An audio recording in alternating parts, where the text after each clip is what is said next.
Assalamualaikum warahmatullahi wabarakatuh. Baik, perkenalkan nama saya Ridwan dengan nomor BP 2323210148. Di sini pada mata kuliah manajemen dan keamanan jaringan yang diampu oleh Bapak Profesor Dr. Yuhandri Eskom Mkom.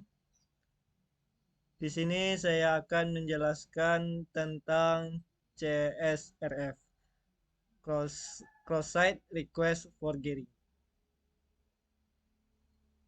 Baiklah, langsung saja yang pertama yaitu sejarah dari CSRF. Nih, CSRF ini merupakan singkatan dari Cross-Site Request Forgery. Yang mana pertama kali dikenalkan dan didokumentasikan secara formal oleh peneliti keamanan yaitu Peter Wilkins pada tahun 2001. Namun, prinsip dasar di balik serangan ini memanipulasi kepercayaan yang dimiliki sebuah situs terhadap pengguna yang sudah terautentikasi telah diketahui oleh komunitas keamanan secara tertutup jauh sebelumnya. Jadi, serangan ini memungkinkan penyerang untuk mengeksekusi aksi di sebuah situs web atas nama korban tanpa sepengetahuan dan persetujuan mereka. Untuk definisi CSRF ini adalah serangan keamanan yang memanfaatkan kepercayaan aplikasi web pada pengguna yang telah terautentikasi. Jadi serangan ini memaksa browser pengguna untuk mengirimkan permintaan ke aplikasi web yang memiliki sesi aktif. Biasanya tanpa sepengetahuan atau persetujuan mereka dari pengguna. Selanjutnya jenis-jenis serangan CSRF ini. Jadi untuk serangan CSRF ini itu ada dua serangan. Yang pertama yaitu storage CSRF atau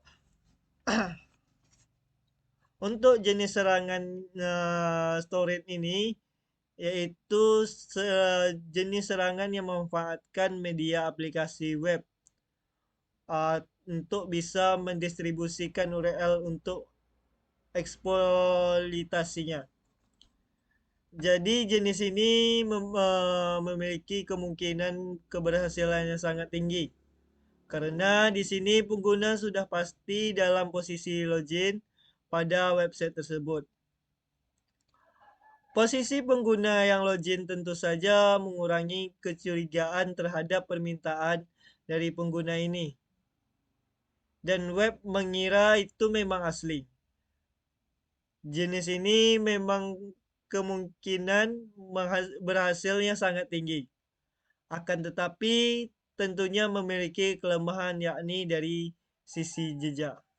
Jadi untuk storage ini itu masih meninggalkan jejak riwayat yang sangat jelas sehingga nanti akan lebih mudah untuk ditelusuri oleh pihak websitenya. Itu untuk jenis serangan yang pertama.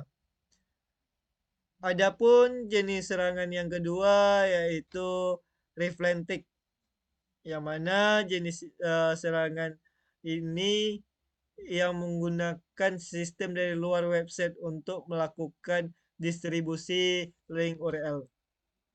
Jadi biasanya jalur yang digunakan itu adalah melalui komentar dari blog, email, dan lain-lain yang masih banyak jalur lainnya.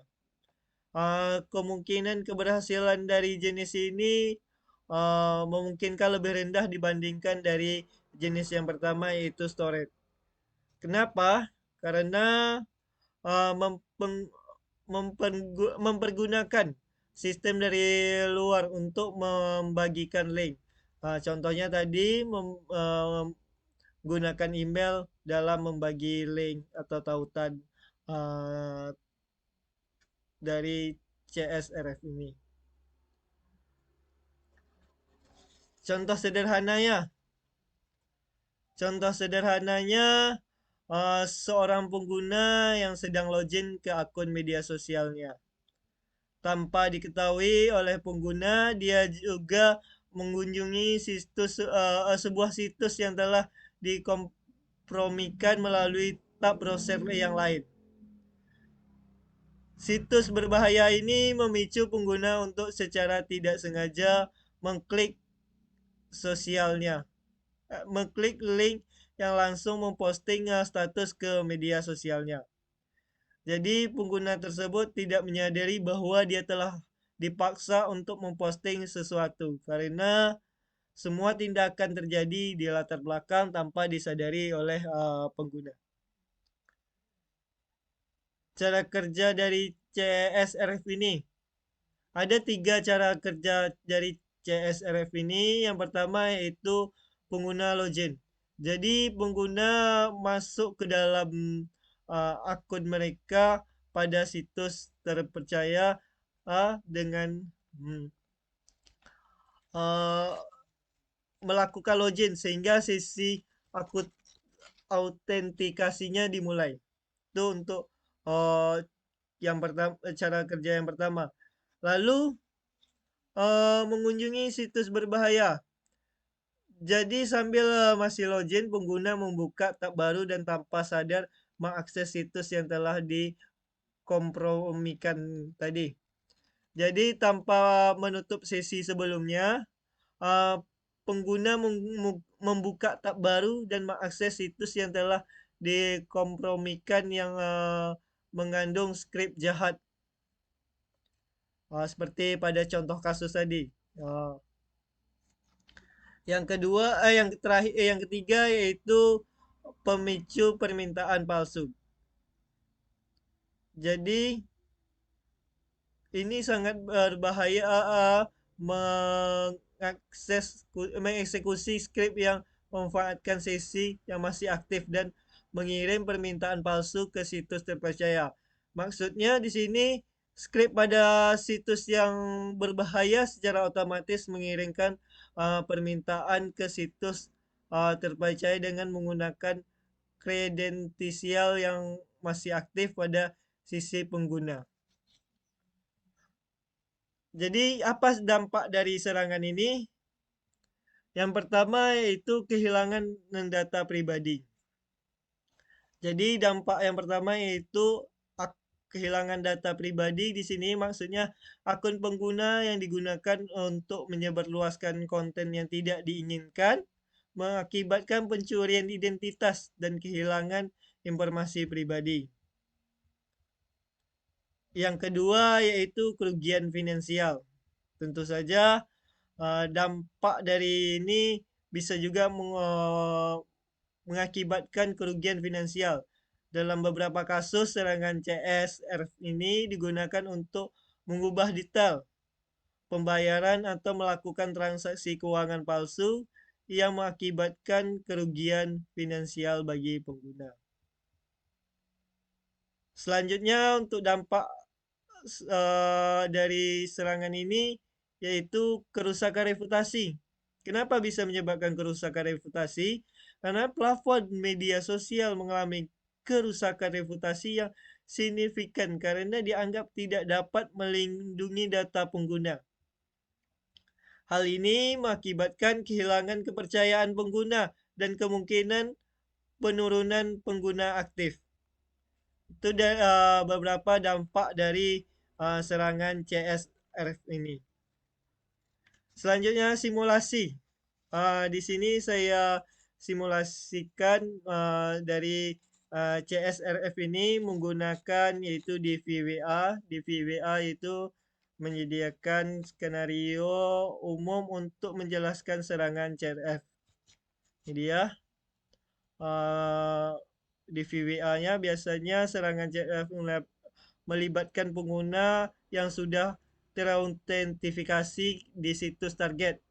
Misalnya seorang pengguna yang telah login ke DVWA dan memiliki sesi yang aktif. Baik, di sini kita akan simulasikan CRS. Sebelumnya di sini jika kita baca terlebih dulu, kita buka terlebih dahulu of views, kita view dulu, kita lihat. Nah, di sini ada 3 input penawaran. Jika kita baca terlebih dahulu, di sini ada fast new dan fast cop. Ada 2 input. Nah, yang menjadi kendala yaitu di sini tidak ada penghalang kita untuk request.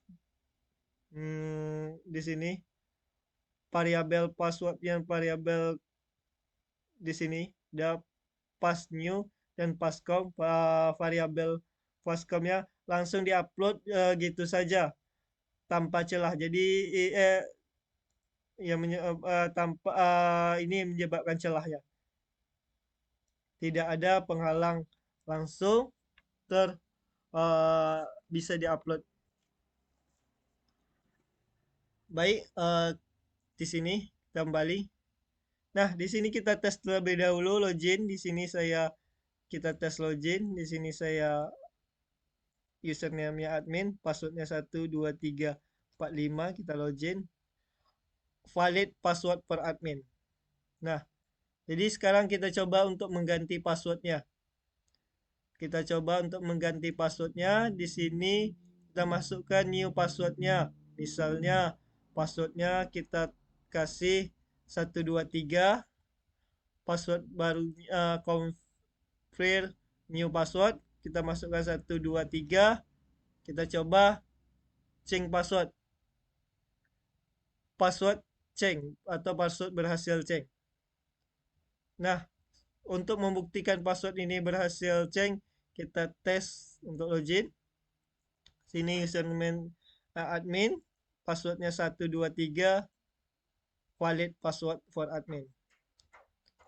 Nah, di sini terdapat celahnya, mana untuk password new-nya terlihat 123 dan password com-nya 123 juga.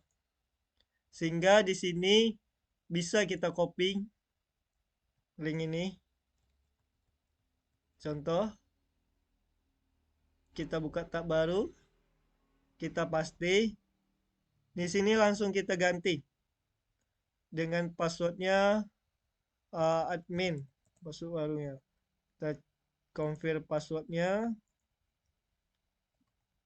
baru admin. Kita enter. Nah, password otomatis terchange sesuai request yang kita inginkan. Disinilah terdapat celah dari SRF ini. Bagi kita buktikan dulu. Kita buktikan dengan password yang lama tadi kan, 123, pasti dia gagal. Nih, wrong password for admin. Karena passwordnya telah kita ganti di URL tadi. Langsung kita masukkan password yang baru tadi, passwordnya tadi admin, kita coba admin. Nah, baru dia password for valid. Jadi begitu rentannya dari pengguna ini. Nah, selain itu ini juga bisa di sini kita copy.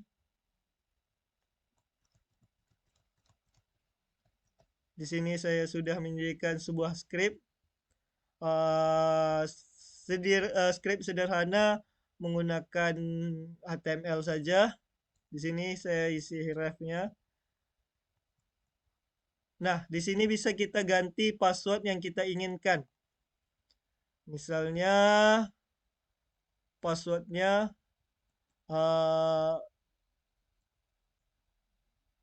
kita kembalikan 12345 tadi. Kita coba 12345, kita save. Kita jalankan di sini situs yang tadi. Jadi nanti ini bisa dikirim ke email dari target kita. Kita kirim email ini ke target, klik di sini, otomatis langsung klik ke sini, target akan tanpa sadari password dan passwordnya telah terganti sesuai dengan request yang kita inginkan. Nih, passwordnya 12345, password 12345 sesuai yang kita inginkan tadi tanpa mereka sadari. Kita tes apakah betul 12345 ini. 2345. Kembali. Yes, admin. Nah, begitulah beberapa simulasi dari CRF ini dalam di VWA dalam proses login. Jadi dari link ini bisa dikirimkan di sini melalui situs, dan di sini email tadi itu menggunakan plafon email kirim hadiah tanpa sadari, target langsung mengklik dan tanpa sadari passwordnya terganti sesuai yang diinginkan oleh penyerang. Itu apa yang dimasukkan oleh dari si penyerang.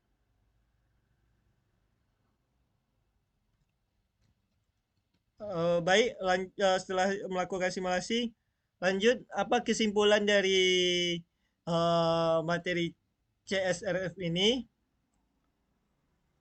Jadi cross-site request forgery atau CSRF ini adalah serangan keamanan yang memanfaatkan kepercayaan aplikasi terhadap pengguna yang telah terautentikasi, memungkinkan penyerang untuk memaksa pengirim permintaan yang tidak diinginkan. Jadi tadi setelah kita simulasikan, penyerang untuk mengakses mengirimkan permintaan yang tidak diinginkan, yaitu permintaan change password tadi.